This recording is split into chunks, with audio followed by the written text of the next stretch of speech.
The morning sun cast long shadows across the courtyard of Windsor Castle, but its warmth felt distant and cold. Prince William stood at the tall window of his private study, his hands clasped behind his back, watching the flags flutter at half-mast across the grounds. The weight of the crown that would one day rest upon his head had never felt heavier than it did in this moment. Behind him, Catherine sat quietly in the leather armchair, her fingers tracing the edge of a handwritten letter that had arrived just hours before. The news had spread like wildfire across the kingdom and beyond. Queen Elizabeth II, the steadfast monarch who had guided Britain through 7 decades of change, triumph, and challenge, had passed away peacefully in her sleep at Balmoral Castle.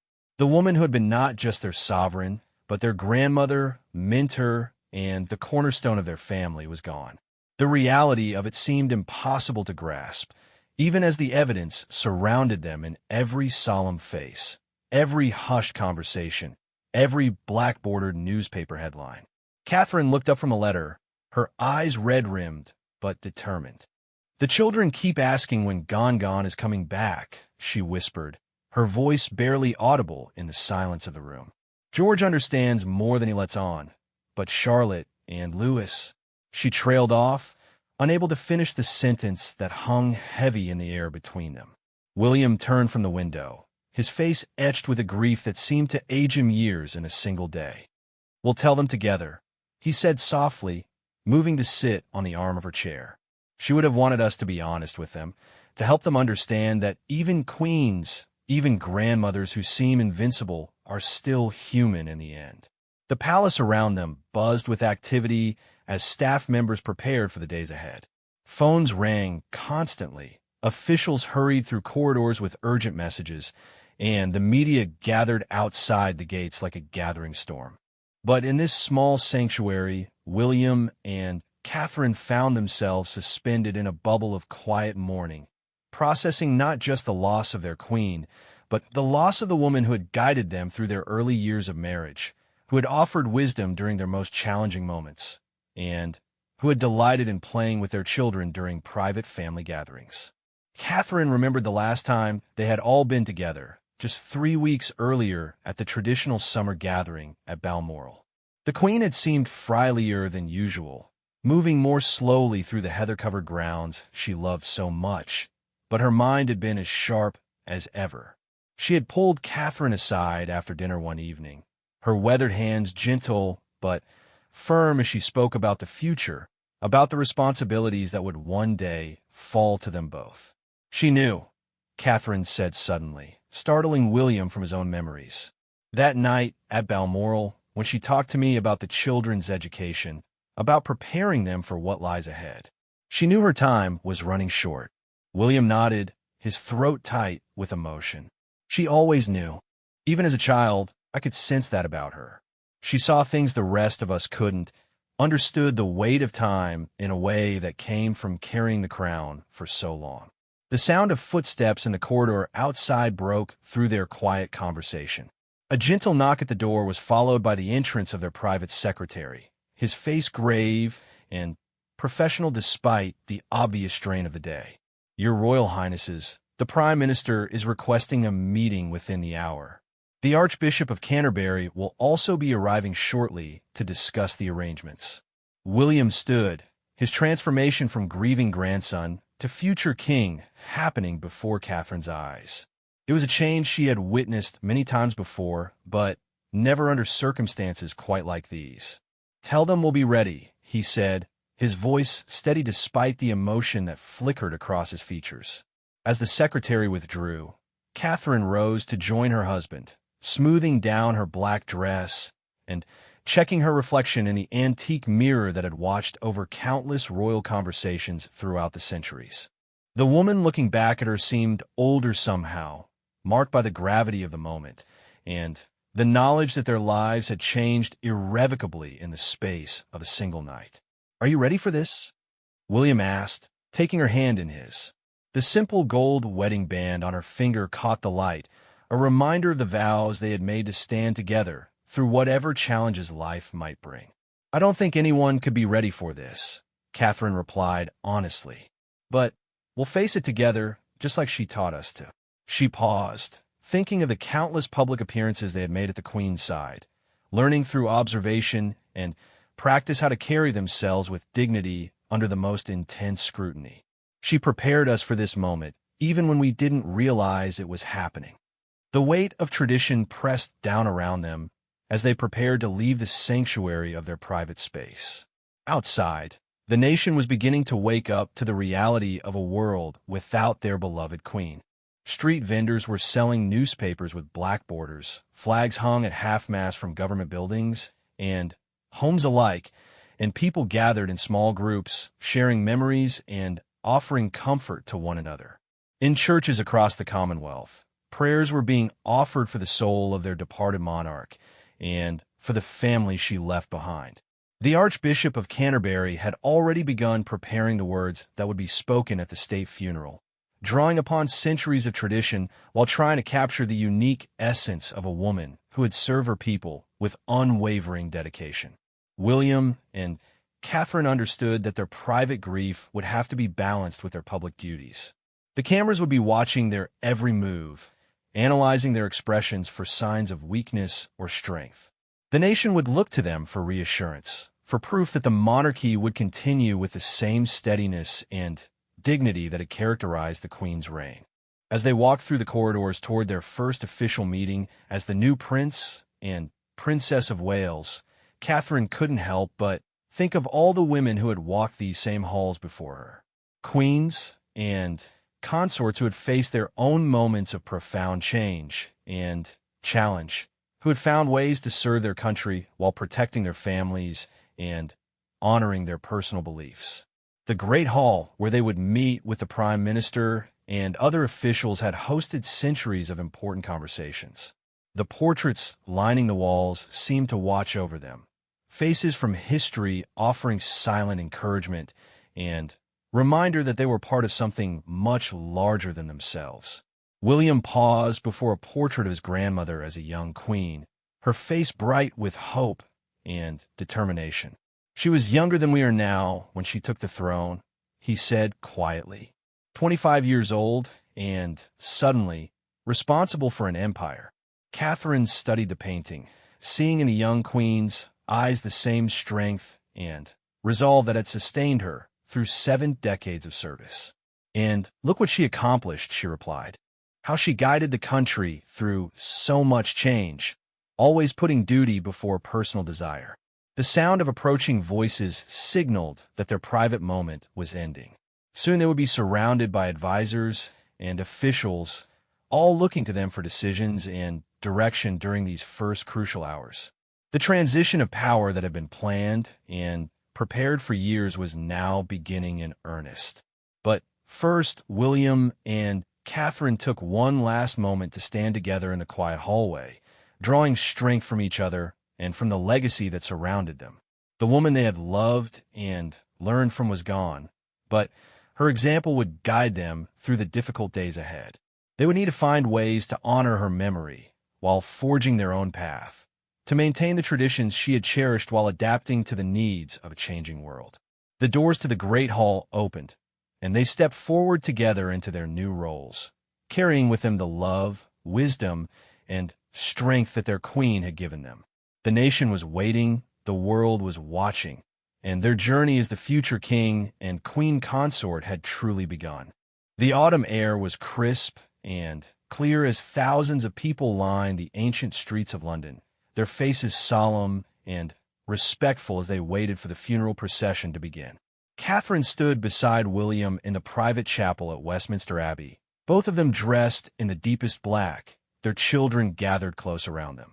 The weight of the moment pressed down upon them like a physical force, the reality that they were about to say their final goodbye to the woman who had been the guiding light of their family and their nation. George, now old enough to understand the gravity of the situation, stood tall beside his father, his young face a mirror of William's own struggle to maintain composure. Charlotte held tightly to her mother's hand, her eyes wide with a mixture of confusion and sadness that broke Catherine's heart. Little Louis, barely understanding what was happening, stayed close to his parents, sensing the emotional weight of the day, even if he couldn't fully comprehend its meaning. The past week had been a whirlwind of preparation and ceremony. The Queen's body had lain in state at Westminster Hall, where hundreds of thousands of mourners had filed past to pay their final respects. William and Catherine had stood vigil alongside other members of the royal family, maintaining their positions for hours while the nation said goodbye to their beloved sovereign. Each day had brought new challenges and responsibilities. Official meetings with heads of state who had arrived from around the world, careful coordination with government officials about the transition of power, and countless decisions about protocol and ceremony. Through it all, William and Catherine had worked to shield their children from the worst of the upheaval while helping them understand and process their own grief. Catherine remembered the conversation she had with Charlotte just 2 nights before, when her daughter had climbed into her parents' bed in the middle of the night, tears streaming down her face. "Mummy, will Gon be watching us from heaven?" the little girl had asked, her voice small and frightened in the darkness. "Yes, darling," Catherine had whispered, holding her daughter close. "She'll always be watching over us, making sure we're safe and happy. And she'll be so proud of how brave you're being." Now, as they prepared to enter the abbey for the funeral service, Catherine drew strength from that memory, and from the knowledge that the Queen would indeed have been proud of how her family was handling this most difficult of times. The children had shown remarkable resilience and maturity, supporting each other and their parents while learning to navigate their own complex emotions. The great doors of Westminster Abbey opened before them, revealing a sea of faces from around the world. Presidents and prime ministers, kings and queens, religious leaders, and representatives from every corner of the Commonwealth had gathered to honor the woman who had devoted her life to service. The ancient stones of the abbey seemed to pulse with the weight of history, having witnessed centuries of royal ceremonies, but none quite like this one. As they walked down the aisle behind the Queen's coffin, Catherine was struck by the absolute silence that filled the vast space. Hundreds of people sat in reverent quiet, their heads bowed in respect and mourning. The only sounds were the soft footsteps of the procession and the distant tolling of church bells across London. William's face was a mask of controlled emotion as he followed the coffin that held his grandmother's earthly remains. Catherine could see the struggle playing out in his features, the battle between his private grief and his public duty to remain strong for his family and his future subjects.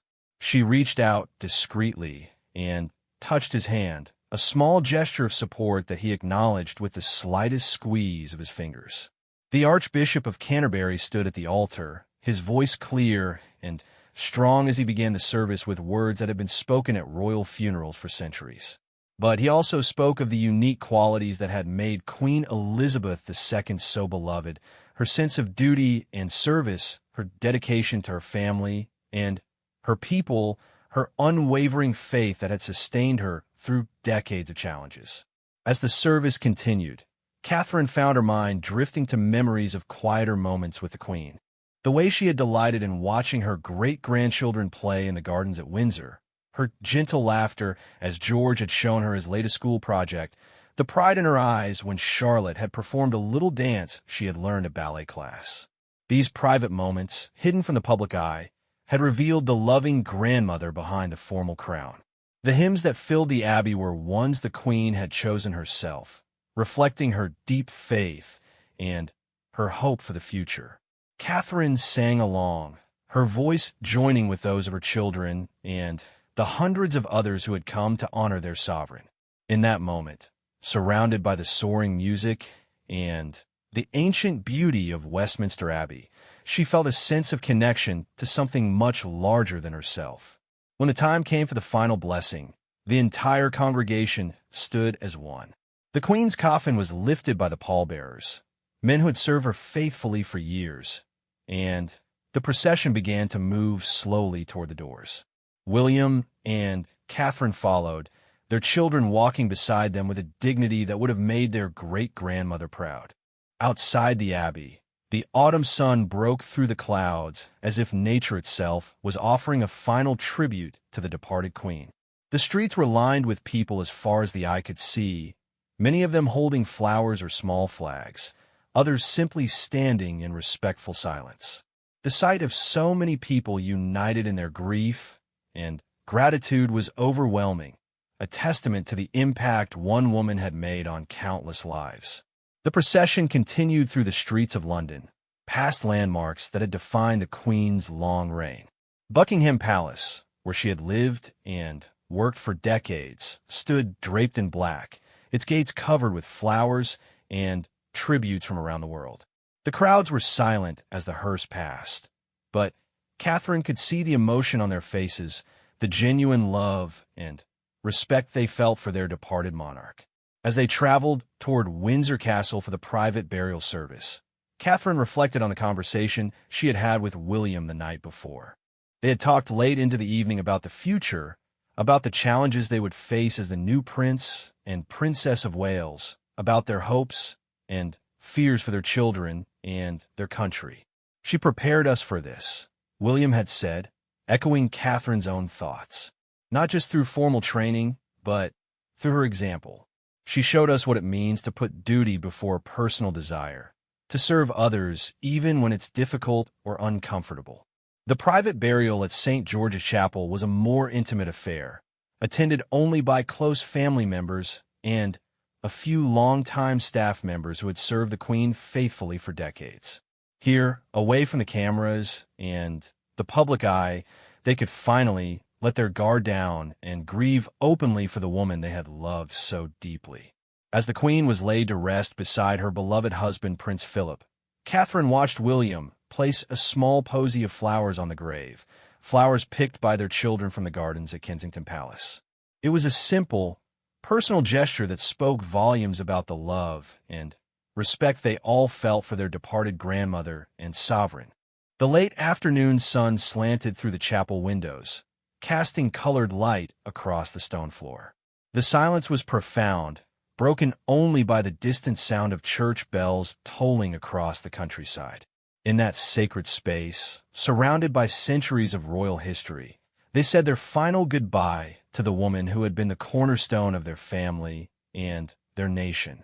As they prepared to leave the chapel, Catherine took one last look at the simple memorial stone that marked the Queen's resting place. The inscription was elegant in its simplicity, giving her name and dates, but also the words she had chosen to define her life: in service to others. It was a fitting tribute to a woman who had devoted every day of her 70-year reign to the welfare of her people. Walking back toward the castle in the gathering twilight, William and Catherine knew that their real work was just beginning. The nation would look to them for leadership and guidance as the monarchy entered a new era. They would need to honor the Queen's legacy while adapting to the needs of a changing world, maintaining tradition while embracing progress. But for now, in these quiet moments as the day of farewell drew to a close, they simply walked together hand in hand, drawing comfort from each other and from the knowledge that they carried within them the love, wisdom, and strength that their Queen had given them. The woman who had guided them through their early years of marriage, who had offered counsel during difficult times, and who had delighted in their children's laughter was gone, but her influence would shape their lives and their service for years to come.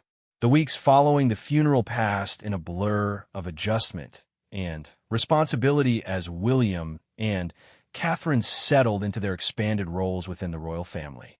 The titles of Prince and Princess of Wales carried with them a weight of expectation that went far beyond ceremonial duties. Every appearance, every word, every gesture was scrutinized by a public still processing their own grief, while looking to the younger generation for reassurance about the future of the monarchy. Catherine stood in the morning room at Kensington Palace, reading through briefing papers for their upcoming tour of Wales. The irony was not lost on her that their first major official engagement as the new Prince and Princess of Wales would take them to the very country whose name they now bore. The Welsh people had their own complex relationship with the monarchy, their own history of independence and pride that would need to be navigated with sensitivity and genuine respect. William entered the room, carrying 2 cups of tea, a small domestic gesture that had become even more precious in their increasingly public lives. He set 1 cup beside Catherine and settled in the chair across from her, his own stack of briefing papers balanced on his knee. The morning light streaming through the windows caught the silver threads that had appeared in his hair over the past month, physical evidence of the stress and responsibility that had suddenly descended upon them. The children seemed better at breakfast, Catherine observed, glancing up from her papers. Charlotte actually smiled when she was telling me about her art project. It's the first time I've seen her really animated since the funeral. William nodded, relief evident in his expression. George asked if we could visit Gongon's grave again next weekend. I think he's still processing everything, trying to make sense of it all. He paused, stirring his tea slowly. In some ways, I think the children are handling this better than we are. They have the luxury of not understanding all the implications, all the ways our lives have changed forever. The royal household around them was still adjusting to the new reality as well. Staff members who had served the Queen for decades were learning to adapt to different routines and expectations. The transition of power might have appeared seamless to the outside world, but behind the scenes, it involved countless small adjustments and negotiations as everyone found their place in the new order. Catherine had spent considerable time over the past weeks working with her private secretary and other advisors to develop their approach to their new roles.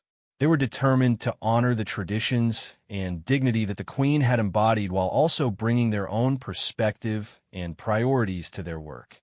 The causes they had supported as the Duke and Duchess of Cambridge would continue, but now with greater scope and influence. I keep thinking about what she told me during that last conversation at Balmoral, Catherine said, setting down her teacup, about the importance of being authentic, of bringing our whole selves to the role rather than trying to be someone we're not. She said the British people could sense insincerity from a mile away, and that our best chance of success was to be genuinely committed to serving them. William smiled slightly, the first real smile Catherine had seen from him in days. She was right about that. I remember her telling me something similar when I was nervous about my first solo engagement years ago. She said the secret wasn't to pretend you weren't nervous, but to focus so completely on the people you were meeting that you forgot to think about yourself.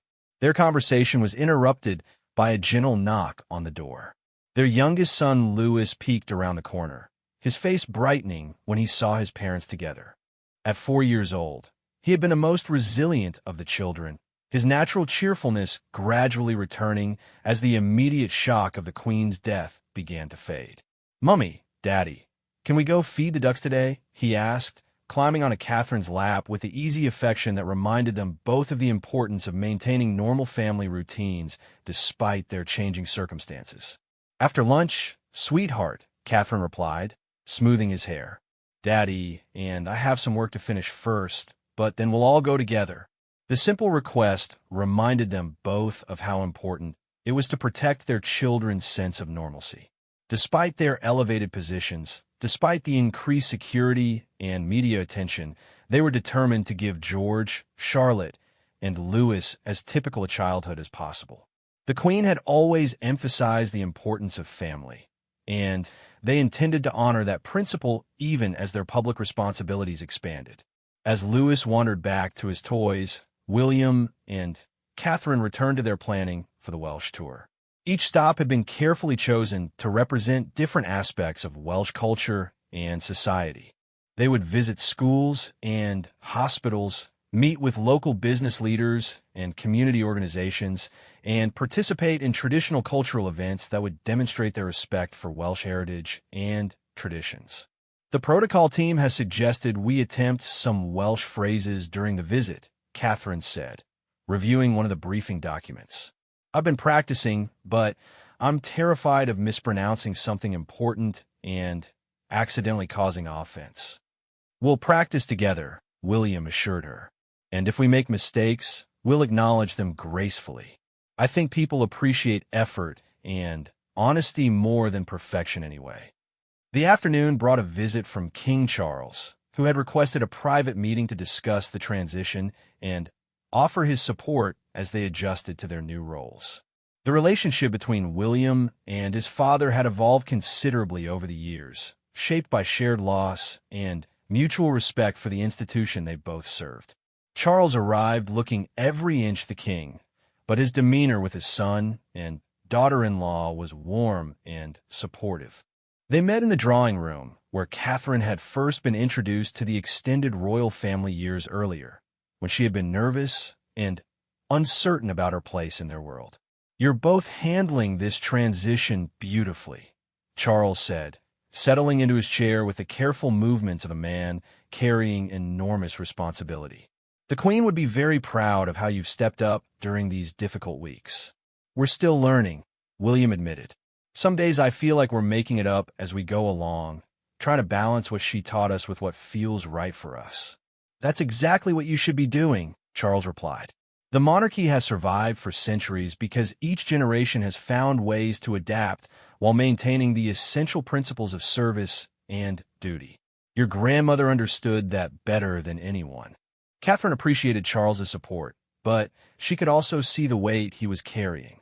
Becoming king at 73, after waiting his entire life for the role, presented its own unique challenges. The public's deep affection for the Queen would not automatically transfer to her successor, and Charles would need to earn that respect through his own actions and decisions. "The Welsh tour will be important," Charles continued. "The people of Wales have their own relationship with the monarchy, their own history and culture that must be acknowledged and respected. But I have complete confidence that you will represent the crown with the dignity and authenticity that the situation requires." They discussed practical matters related to their upcoming engagements, but Catherine was struck by the underlying emotion in Charles's voice when he spoke about the Queen. The loss of his mother had been devastating on a personal level, but he had also lost his greatest advisor and supporter. The weight of the crown had settled upon him at a time when he was still processing his own grief. As the afternoon wore on, they were joined by their children, who had finished their lessons and were eager to spend time with their grandfather. Charles's face lit up as George showed him a drawing he had made of the Queen surrounded by her beloved corgis, while Charlotte performed a little song she had learned about Wales in preparation for their upcoming visit. Watching her father-in-law interact with their children, Catherine was reminded of the human side of the monarchy that often got lost in the pomp and protocol. These were real relationships, real emotions, real people trying to navigate extraordinary circumstances while maintaining their connections to each other and to the values they held dear.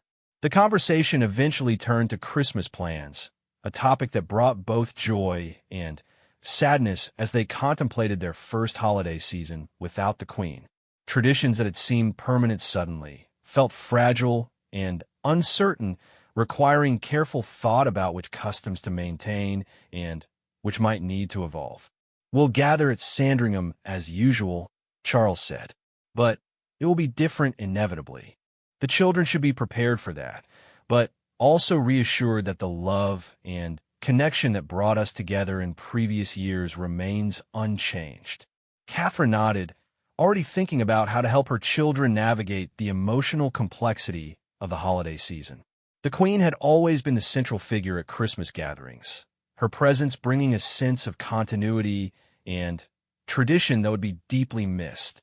As evening approached and Charles prepared to leave, he pulled William aside for a private word. Catherine could see the serious nature of their conversation from their body language, but she respected their need for privacy. The relationship between father and son, king and heir, carried complexities that she could support but not fully understand. When William returned, his expression was thoughtful but peaceful. "He wanted to tell me how proud he is of the way we're handling everything," he said. "And he wanted me to know that he's here to support us, not to direct us. He trusts our judgment and wants us to follow our instincts."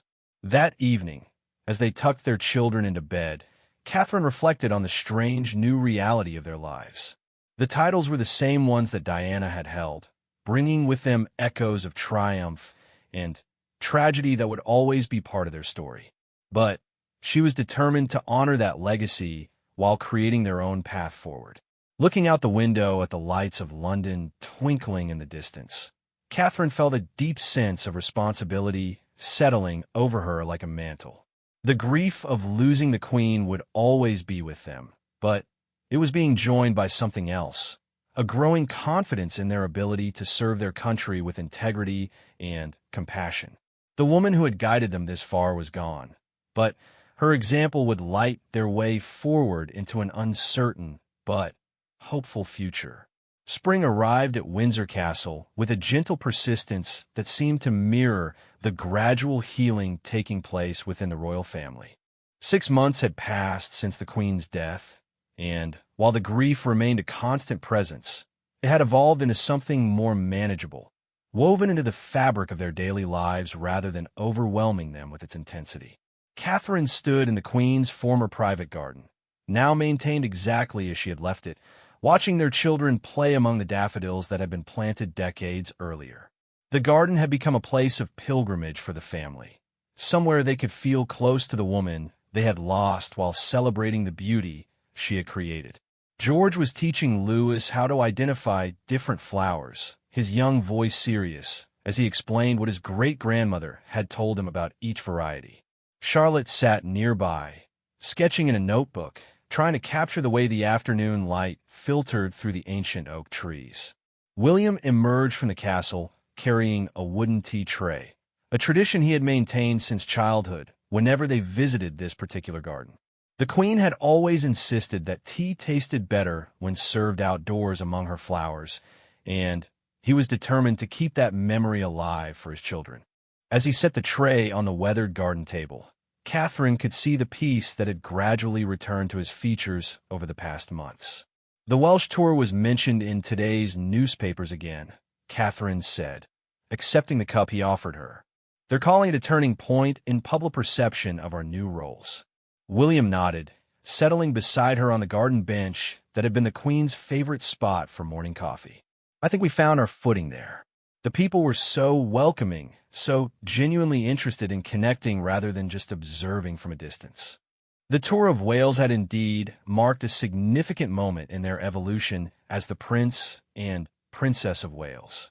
Their genuine attempt to engage with Welsh culture, their willingness to try speaking the language despite their nervousness, and their obvious respect for the country's proud traditions had resonated deeply with both the Welsh people and observers around the world. The images of Catherine learning traditional Welsh songs from local children and William discussing sustainable farming practices with Welsh farmers had shown a monarchy that was both accessible and serious about its responsibilities. But it was the quieter moments that had meant the most to them personally. The elderly woman who had approached Catherine after a community center visit, tears in her eyes as she spoke about how much the Queen had meant to her and how hopeful she felt seeing the younger generation carry on her work. The veteran who had told William about serving alongside Prince Philip in the Navy, sharing stories that brought both laughter and tears as they honored the memory of the Duke of Edinburgh. I keep thinking about what that teacher in Cardiff said, Catherine continued, watching Charlotte add careful details to her sketch, about how the Queen's greatest legacy wasn't the ceremonies or the formal occasions, but the way she showed people that service could be both a duty and a joy.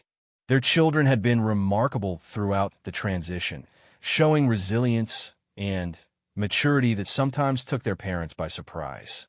George had begun to understand more fully what his future role might entail, asking thoughtful questions about responsibility and duty that revealed his growing awareness of his place in the family and the nation. Charlotte had channeled her emotions into art and music, creating beautiful tributes to her great-grandmother that now decorated the walls of the nursery at Kensington Palace. Louis, in the way of 4-year-olds, had perhaps processed the loss most naturally, accepting the Queen's absence while maintaining vivid memories of her presence. His spontaneous questions and observations often provided moments of unexpected comfort and clarity for his parents and older siblings. The sound of footsteps on the garden path announced the arrival of King Charles, who had made these informal visits a regular occurrence since becoming monarch. The relationship between father and son had deepened considerably over the months of shared grief and shared responsibility. Charles looked more at ease in his role now, having found his own rhythm as king while honoring his mother's memory. "The memorial garden at Buckingham Palace is nearly complete," he said, joining them at the table while the children gathered around to greet their grandfather. "The landscape architects have done beautiful work incorporating elements from all her favorite gardens. I think she would have approved." The memorial garden had been Charles's idea, a living tribute to the Queen that would allow the public to have a place to visit and remember her. Unlike the formal monuments that marked other royal graves, this would be a working garden, constantly changing with the seasons, constantly growing and evolving just as her influence continued to shape the monarchy and the nation. "We'd like to bring the children to the opening ceremony," Catherine said. "I think it would be meaningful for them to participate in creating that lasting tribute." Charles smiled, reaching out to ruffle Louis's hair as the little boy climbed onto his lap. She would have loved knowing that her great-grandchildren were part of dedicating the garden. Family was always her first priority, even when duty demanded so much of her time and attention. As the afternoon stretched into evening, they talked about the future with a sense of cautious optimism that had been impossible in those first dark weeks after the Queen's death. The monarchy was adapting to new leadership while maintaining its essential character. Public support remained strong, perhaps even strengthened by the grace and dignity with which the transition had been handled. "There are days when I still reach for the phone to call her," William admitted as they watched the children chase fireflies in the gathering dusk. "Some piece of news I want to share, some question about protocol or tradition." The muscle memory of turning to her for guidance is so strong. "But you're finding your own answers now," Charles observed, "making decisions based on the principles she taught you rather than depending on her direct guidance." That's exactly what she hoped would happen. Catherine had noticed this evolution in her husband over the past months. The uncertainty and grief that had initially overwhelmed him had gradually given way to a quiet confidence in his own judgment. He was becoming the leader the Queen had always believed he could be, shaped by her example, but not constrained by it. Their own relationship had deepened through the shared experience of loss and transformation. The pressure of their new roles could have driven them apart, but instead it had reinforced their partnership and their commitment to supporting each other through whatever challenges lay ahead. They had learned to lean on each other's strengths while accepting each other's moments of vulnerability. "I've been thinking about her legacy," Catherine said as they prepared to gather the children and head back to the castle. "Not just the historical impact, but the personal lessons she taught us about resilience and grace under pressure." She had been reading the Queen's personal correspondence from the early years of her reign, letters and diary entries that revealed the doubts and fears of a young woman suddenly thrust into extraordinary responsibility. The parallels to their own situation were striking, but so was the evidence of how the Queen had found her way through uncertainty to become the confident, beloved monarch the world had known. "The greatest gift she gave us wasn't the formal training or the protocol lessons," William said. "It was showing us that it's possible to carry enormous responsibility while remaining fundamentally human. She never lost her sense of humor, her curiosity about the world, her genuine care for the people she served." As they walked back toward the castle, through gardens perfumed with spring flowers, Catherine felt a deep sense of gratitude for the path that had led her to this moment. The girl who had worried about fitting into royal life had been replaced by a woman confident in her ability to serve her adopted country while remaining true to her own values and beliefs. The challenges ahead were substantial. The monarchy faced questions about its relevance in an increasingly democratic world, about its relationship with former colonies now charting their own courses, about its ability to represent a diverse and changing society. But Catherine felt prepared for these challenges in a way that would have been impossible without the Queen's example and guidance. "She's still with us," Charlotte announced matter-of-factly as they climbed the steps to the castle entrance. "Not in her body, but in all the things she taught us, all the love she gave us." Out of the mouths of babes, Catherine thought, struck once again by her daughter's wisdom. The Queen's physical presence was gone, but her influence would shape generations to come. In the way William approached his duties, in the values they were teaching their children, in the causes they championed, and the dignity with which they served, the Queen's legacy lived on. That night, as Catherine tucked Charlotte into bed, her daughter asked a question that had become routine over the past months. "Will you tell me a story about Gone?" Catherine settled beside her on the bed, thinking of all the memories they had created together, all the lessons learned through observation and participation in the Queen's daily life. "Once upon a time," she began, "there was a queen who loved her family and her people so much that she spent her whole life learning how to take better care of them." As she spun the familiar tale of courage and dedication, Catherine realized that she was no longer simply remembering the Queen's life, but actively continuing it. The story hadn't ended with the funeral. It had simply entered a new chapter, one in which they all played a part in carrying forward the values and traditions that had made their sovereign so beloved. Outside, the lights of Windsor Castle glowed warmly in the darkness, a beacon of continuity and hope in an uncertain world. Inside, a new generation of royals slept peacefully, secure in the knowledge that they were loved and prepared for whatever the future might hold. The Queen was gone, but her greatest work, the preparation of those who would follow, was complete and flourishing.